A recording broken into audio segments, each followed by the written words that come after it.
Hi, I'm Celeste, and this is 10 Minutes of History from the Balboa Island Museum. In our last episode, we ended off with Balboa and Cortez. So Balboa, the first European to see the Pacific Ocean and name the Pacific Ocean. This is all in the beginning of the 1500s. And then we have Cortez, who has been sent over from Spain to conquer the Aztecs, which he does, and explore the northwestern side of Mexico and this island that is offshore. This is going to bring us into the story of how California got its name. So in 1510, this book, a romance novel, is written by Garcia Montalvo. It's a very popular book. I equate this to Gone with the Wind. When Gone with the Wind was written, everybody had read the book before the movie came out. So it was wildly known. Everybody knew everything about that book. And this was that time in the beginning of the 1500s, same kind of thing, a romance novel that pretty much everyone had heard of and read. So Cortez's men that are with him, that are doing the exploration of northwest Mexico and the island offshore, are very aware of this novel.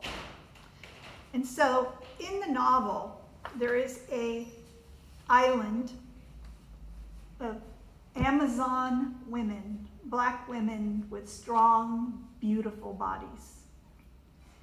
And on this island are cliffs and caves. And it's a beautiful place. The women capture any men that make it to the island, kill them, and feed them to the griffins that they control on the island. The women are also dressed beautifully. They're covered in gold, and the beasts that they harness and ride are wearing gold, and the griffins are wearing gold. And so when you're talking about or having had read or someone told you about this novel, if you're a man, this is a pretty scary place. So on this island is a queen, and her name is Queen Califia. Now, the queen lives on an island called California. So it's a pretty accepted theory that this is where the name California comes from, that these men, these Cortez's men, see this island, as we said. They don't know that it's attached to anything, so at that point it's an island. And they're looking over there and they're thinking, this must be the island that Montalvo talked about in his book. And so we were going to call that, or at least refer to that, as California. There's also a direct translation in Spanish. California can basically translate it to say hot furnace or hot oven. So we don't know if Montalvo purposely did that. Probably that's part of how he got the name for the island that he created. So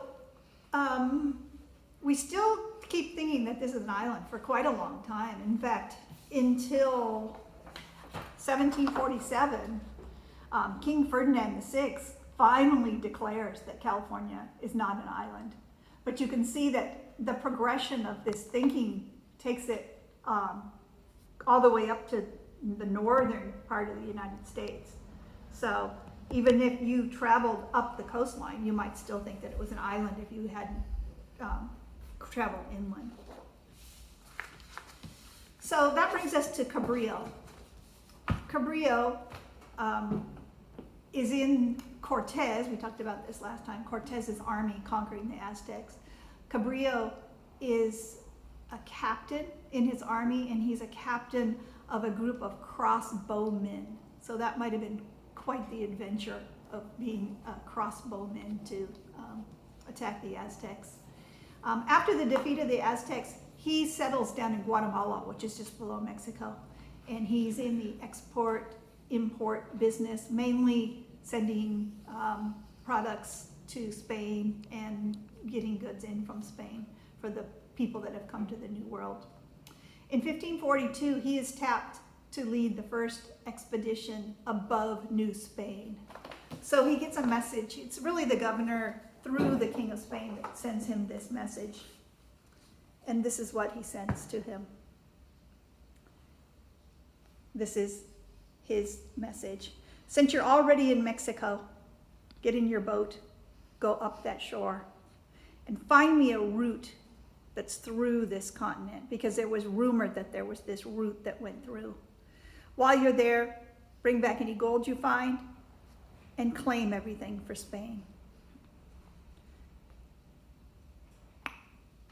Good luck. Love, the King of Spain. So that's what he does. He gets in, he goes up from Guatemala to Manzanillo, which is near Puerto Vallarta today.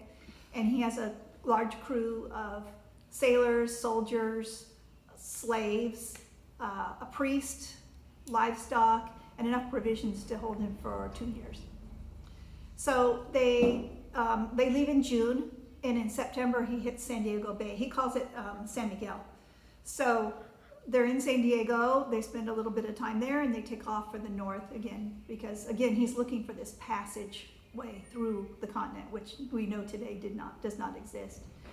But so in October, he hits San Pedro, so he would have in early October, he would have gone by our shoreline right here off Bevel Island. So, or off our, actually, we'll get to that later, the peninsula didn't exist, but off of Newport. So he does all that in October. He goes through San Pedro, Santa Monica, Santa Barbara, and that's when he hits Point Conception, which is, as you know, that area of California where it juts out into the ocean. So he has pretty good weather until then, but then he encounters some storms, and as he does have these storms, he ends up sheltering on San Miguel Island, up there off the coast of above Santa Barbara. He makes it, after the weather clears, all the way up to basically Santa Cruz. And so he charts that whole area up through Monterey Bay, Santa Cruz. And then he hits some really bad weather again, and he ends up over on San Miguel Island, and where they hide out for basically 3 months from the weather over there. While he is on San Miguel Island, he has some sort of skirmish with the natives there, and ends up injuring either his leg or his shoulder. There's several different stories, but he does. It becomes infected, and he ends up dying from that wound. So 6 months into this journey, in January, he has died, and he is buried somewhere in the Channel Islands. The overall feeling is he's possibly buried on Catalina Island, but that's not confirmed, so it could have been any of the islands actually. So, but anyway, the expedition goes on with the rest of his crew. All of the maps make it back to Mexico, and then back on to Spain. So his charting is invaluable. And so does he accomplish what he was supposed to do? Did he find gold? No, he did not find gold. Did he find the passage across? No, he didn't find the passage across. Did he claim everything for Spain? Yes, he claimed everything for Spain. And so that's how we go from native territory to Spanish territory. And then later we become Mexican territory, and then we become the state of California in 1850, which is a whole nother story.